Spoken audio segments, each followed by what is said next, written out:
You told your friend you're not okay, and tell me what's wrong and why you never said you felt that way. And guess you're trying to stay strong and fake a smile until I look away.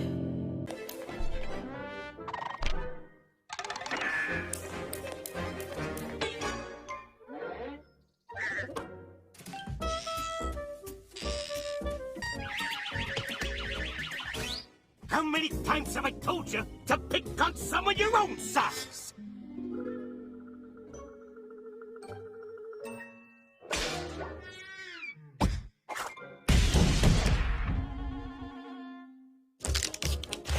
I'm always happy to pulverize the cat for you, little pal.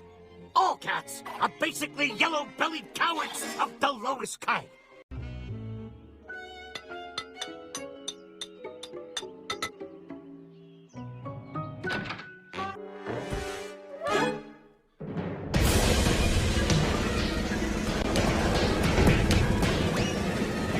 Hey, you two, stop the fighting. You'd better learn to get along or else.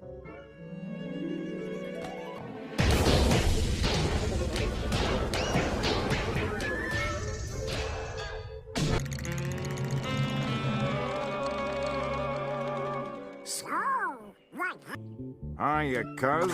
It's swell to see ya.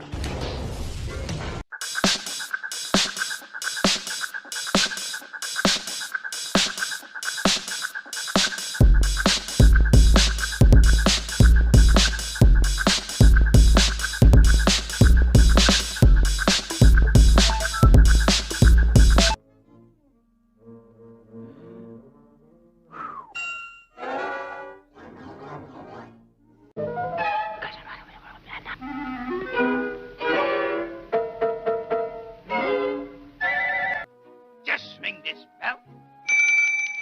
Well, adios, little Samaritan.